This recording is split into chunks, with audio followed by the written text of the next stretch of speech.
بسم اللہ الرحمن الرحیم۔ السلام علیکم ورحمۃ اللہ وبرکاتہ۔ بسم اللہ الرحمن الرحیم۔ عزیز طلبہ، امید ہے آپ سب خیریت سے ہوں گے۔ آج ہم لیول نمبر 4 کا سبق نمبر 10 پڑھیں گے، جس کا عنوان ہے خاصیات باب تفاعل، باب افتعال اور باب استفعال۔ ثلاثی مزید فی کے ابواب کی خاصیات کا بیان چل رہا تھا، اسی سلسلے کو بڑھاتے ہوئے آج ہم مزید 3 ثلاثی مزید فی کے ابواب کی خاصیات جانیں گے۔ سب سے پہلا باب ہے تفاعل، دوسرا باب افتعال اور تیسرا استفعال۔ آئیے یک بعد دیگرے ان تمام افعال کی خاصیات کو جان لیتے ہیں۔ سب سے پہلا عنوان ہے باب تفاعل کے خواص۔ اس باب کی سب سے پہلی خاصیت یہ ہے کہ اس کے اندر اشتراک پایا جاتا ہے۔ اشتراک کس کو کہتے ہیں؟ یہ ہم پہلے بھی کئی بار پڑھ چکے ہیں کہ دو شخصوں کا باہم مل کر کسی کام کو اس طرح انجام دینا کہ ان میں سے ہر ایک فاعل بھی ہو اور مفعول بھی ہو، یعنی صیغہ ایک ہوتا ہے، اس سے 2 معنی ادا ہو رہے ہوتے ہیں۔ مثال دیکھیے، تلاطم زید وعمر۔ اب تلاطم یہ باب تفاعل کا ماضی ہے۔ ترجمہ اس کا دیکھیے، زید اور عمر نے باہم تمانچہ مارا، یعنی دونوں نے ایک دوسرے کو تمانچہ مارا۔ اب اس جملے کے اندر زید فاعل بھی ہے کہ اس نے تمانچہ عمر کو مارا، اور مفعول بھی ہے کہ عمر نے اس کو تمانچہ مارا ہے۔ اسی طریقے سے عمر بھی مفعول بھی ہے، فاعل بھی ہے کہ اس کو تمانچہ زید نے مارا اور اس نے زید کو تمانچہ مارا۔ اب آپ دیکھ رہے ہیں کہ اس فعل کو 2 شخصوں نے مل کر باہم کیا، یعنی دونوں فاعل بھی ٹھہرے، دونوں مفعول بھی ٹھہرے۔ دوسری خاصیت ہے اس باب کی تخییل۔ تخییل کا لغوی معنی ہے خیال دلانا، اور اصطلاح میں جیسا کہ ہم پہلے بھی پڑھ چکے ہیں کہ ناپسندیدگی کے باوجود بھی فاعل اپنے اندر ماخذ کا حصول ظاہر کرے جو حقیقتاً اس کے اندر نہیں ہے، یعنی ایک چیز موجود نہیں ہے، ماخذ موجود نہیں ہے، لیکن فاعل پھر بھی اس ماخذ کو اپنے اندر ظاہر کرے۔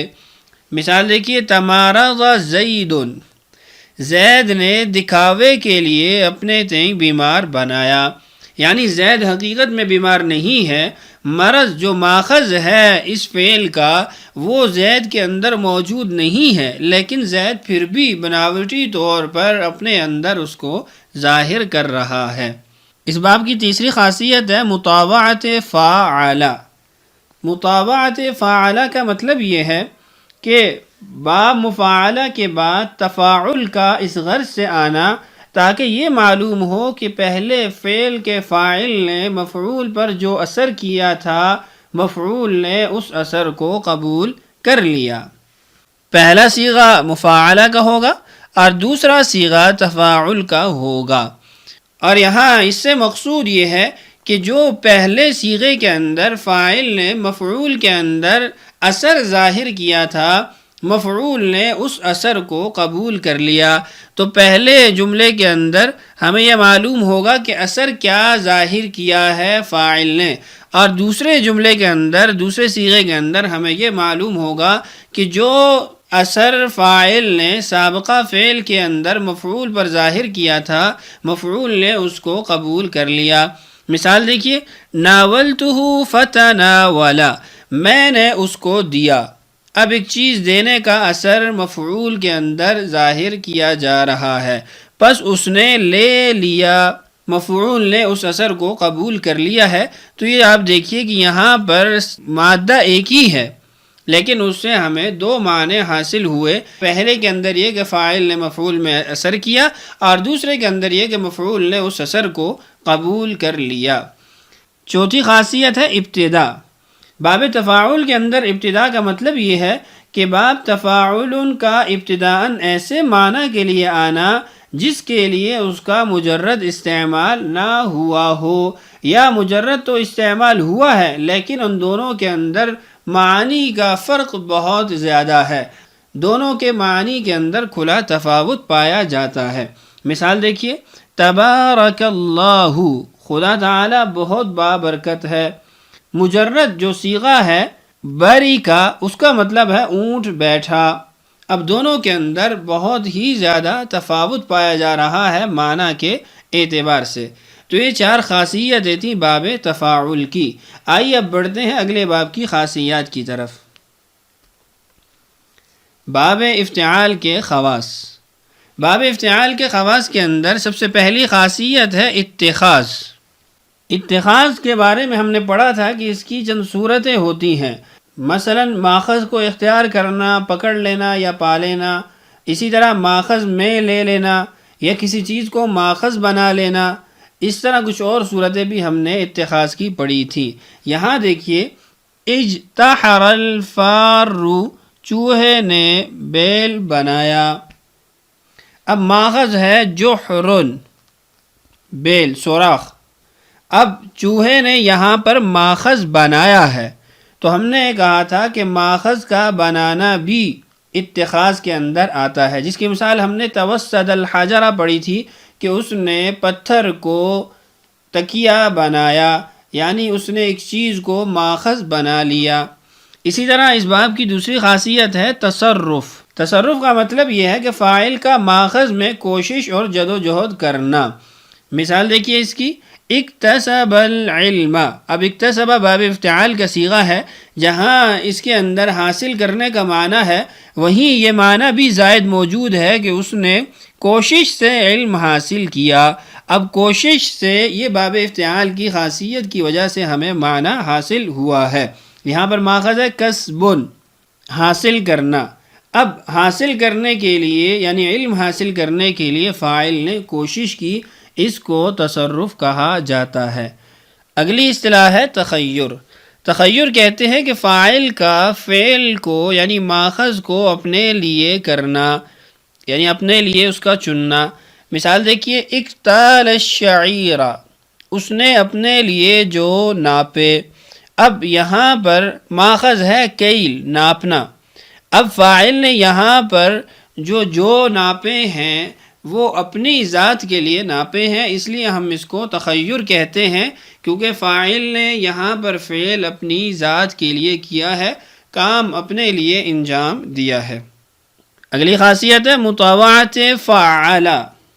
مطاوعت فعل کا مطلب یہ ہے کہ باب افتعال کے صیغہ سے پہلے باب تفعیل کا ایک صیغہ اسی مادہ سے آئے گا، اور جب یہ دونوں صیغے اکٹھے ہو جائیں گے تو ہمیں یہ معنی حاصل ہوگا کہ پہلے صیغے کے اندر فاعل نے مفعول پر جو اثر ظاہر کیا تھا، اس اثر کو مفعول نے قبول کر لیا۔ اب پہلا جو یہاں صیغہ ہے حملتہ، اس سے یہ معلوم ہوتا ہے کہ فاعل نے مفعول کے اندر اثر کیا ہے بوجھ لادنے کا، اور فاحتمل، اس سے ہمیں یہ معنی حاصل ہوتا ہے کہ جو اثر پچھلے صیغے میں فاعل نے مفعول میں ظاہر کیا تھا، مفعول نے اس کو قبول کر لیا۔ ترجمہ دیکھیے، میں نے اس پر بوجھ لادا۔ اب اثر کیا ظاہر کیا گیا؟ بوجھ لادنے کا، تو وہ لد گیا، اس نے بوجھ اٹھا لیا، تو اب اس نے اثر قبول کیا، تو ہمیں یہ معنی باب افتعال کے صیغے سے حاصل ہو گیا۔ تو یہ 4 خاصیتیں تھیں باب افتعال کی۔ آئیے باب استفعال کی خاصیات بھی پڑھ لیتے ہیں۔ باب استفعال کے خواص۔ باب استفعال کے خواص کے اندر سب سے پہلی خاصیت ہے اتخاذ۔ جیسا کہ آپ کو معلوم ہے کہ ماخذ کو اختیار کرنا یا کسی چیز کو ماخذ بنانا یا ماخذ کو ہی لے لینا، اس کو اتخاذ کہا جاتا ہے۔ یہاں مثال دیکھیے، استوطن الہند، اس نے ہندوستان کو وطن بنایا۔ اب ماخذ ہے وطن۔ اب ماخذ کس چیز کو بنایا گیا؟ ہندوستان کو، تو ہندوستان کو ماخذ اختیار کیا گیا، بنایا گیا۔ دوسری خاصیت ہے اس باب کی طلب۔ طلب کا مطلب یہ ہے کہ فاعل کا ماخذ کو طلب کرنا۔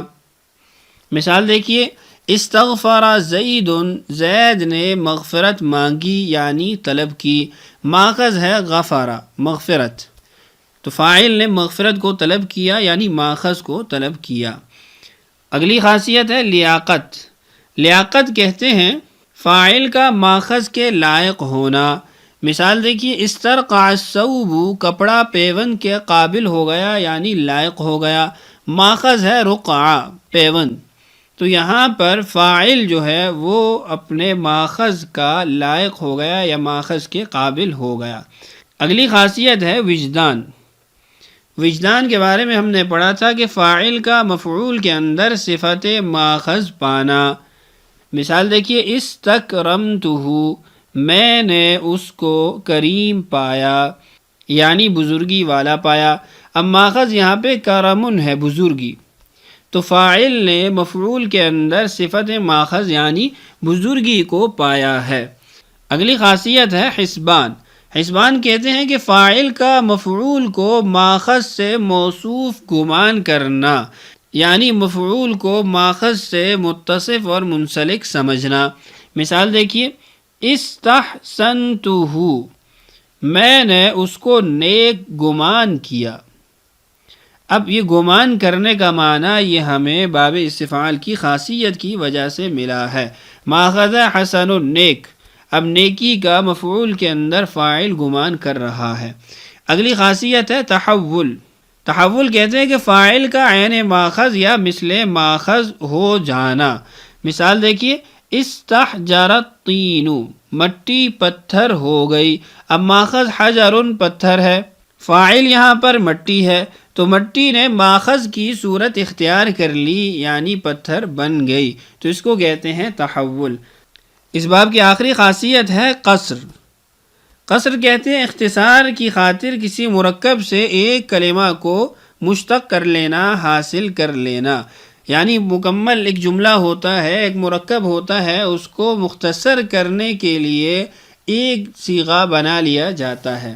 مثال دیکھیے، استرجع، اس نے انا للہ و انا الیہ راجعون کہا. اب یہ مکمل جملہ ہے، اس کو بیان کرنے کے لیے اسی سے ایک صیغہ مشتق کر لیا گیا، بنا لیا گیا. تو یہ تھی خاصیات باب استفعال کی. تو آج کے سبق کے اندر ہم نے 3 ابواب کی خاصیات پڑھی ہیں، باب تفاعل کی، باب افتعال کی اور باب استفعال کی. ان خاصیات کو اچھے طریقے سے یاد کر لیجئے. آئیے اب بڑھتے ہیں اپنے آج کے سبق کی مشق کی طرف. سوال ہے، درج ذیل جملوں کا ترجمہ کریں اور ان میں پائی جانے والی خاصیات بیان کریں. چند جملے ہیں، پڑھ دیتا ہوں. آپ ان میں موجود خاصیات کو بھی معلوم کریں اور ان کا ترجمہ بھی کریں. پہلا جملہ ہے اغتش الطائر. دوسرا جملہ ہے اختزن خالد.